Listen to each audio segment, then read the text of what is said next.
भाजप नेते किरीट सोमय्या हे आज जालना दौऱ्यावरती आहेत। अर्जुन खोतकर यांच्या संदर्भातले जे काही आरोप झालेले आहेत किंवा त्यांच्यावरती जी ईडीची रेड पडलेली आहे त्या अनुषंगाने ते आज जालना दौऱ्यावरती आलेले आहेत। सोमय्या साहेब, काय सांगाल? अत्यंत बिझी शेड्यूल आहे तुमचं, तुम्हाला नाश्ताही करता येत नाही, अशा पद्धतीने दौरा चालू आहे।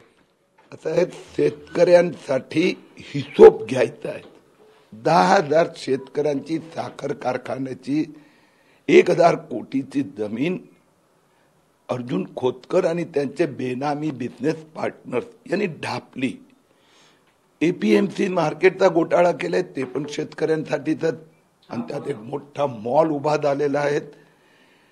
ज्या पद्धतीने उद्धव ठाकरे आणि सहयोगी हे माफिया पद्धतीने पैसे खंडणी वसुली, तर त्याचा उहापोह तर करावाच लागणार, म्हणून हिशोब घेण्यासाठी आलो आहे। जी ईडीची रेड पडलेली आहे त्यांच्या घरावरती पडली, एपीएमसीला पडली आणि कारखान्याची सुद्धा पाहणी ईडीने केलेली आहे। काय वाटतं तुम्हाला, यामधून काय निघू शकेल किंवा काय कारवाई होऊ शकेल?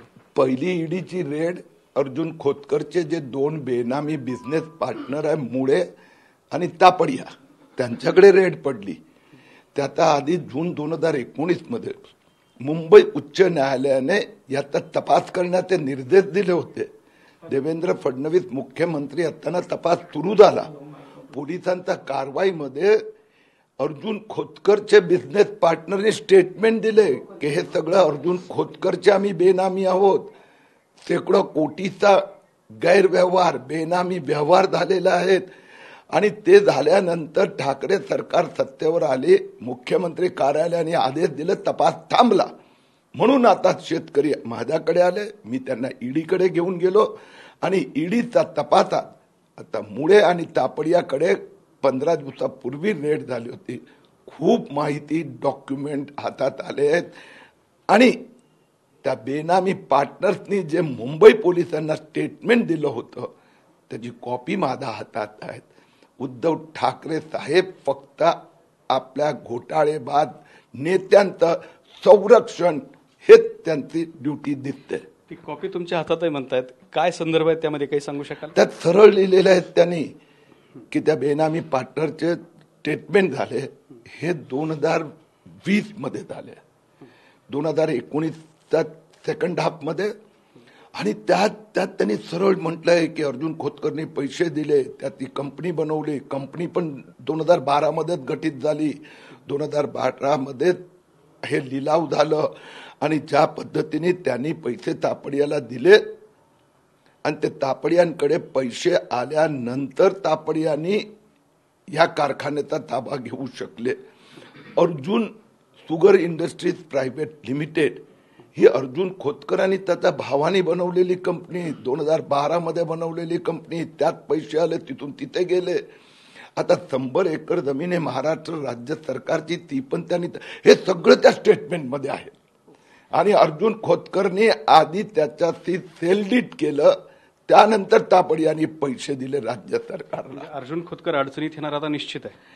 अर्जुन खोतकर घोटाळेबाज, ज्याच्यावर उद्धव ठाकरे सरकारने कारवाई करायला हवी होती, त्यांनी क्लीनचं सर्टिफिकेट दिलं, तर क्लीनचं सर्टिफिकेट देणाऱ्या पोलीस अधिकाऱ्यांना मी सोडणार नाही आहेत की घोटाळा सिद्ध झाल्यानंतर तुम्ही कसं काय? अरे उद्धव ठाकरे साहेब काही सांगणार, महाराष्ट्राचे 12.5 कोटी जनतेचे तुम्ही अधिकारी आहात, हे काय माफियांचं सरकार, म्हणून अडचणीत ते पोलीस अधिकारी पण येणार। आणि खोतकरनी तर लूट माजवली आहे, लूट का हिसाब देना पडेगा। आज तुमचा हा जो दौरा आहे तो कशा स्वरूपाचा असणार आणि ह्याचं फलित काय असेल? मी या सगळ्यांची पाहणी करणार आहे, अधिकाऱ्यांना भेटणार, शेतकऱ्यांना भेटणार, प्रत्यक्ष आणखीन माहिती मिळाली तर त्याचा पाठपुरावा करणार, आणि नंतर मुंबई पोलीस पासून ईडी सगळ्यांना मी माझी अधिक माहिती पाठवणार।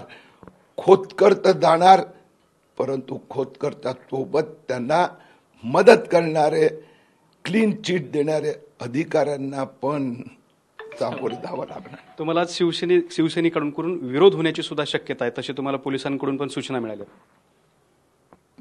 त्या गोष्टीत मी पडत नाही, कारण की स्वाभाविक आहेत, एवढे लूट माजवली आहे, हे लुटारू आहे, माफिया आहे, सामान्य लोकांना तर जेलमध्ये टाकतात, जो तक्रार करायला जातो त्यालाच जेलमध्ये टाकतात।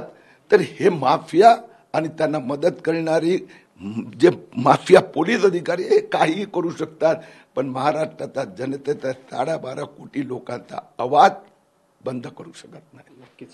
तर अशा पद्धतीने महाराष्ट्रातल्या जनतेचा आवाज बंद करू शकत नाहीत अशी प्रतिक्रिया किरीट सोमय्या यांनी दिली आहे. कॅमेरामन अमित आडेसोबत दत्ता कानवटे, TV9 मराठी, जालना.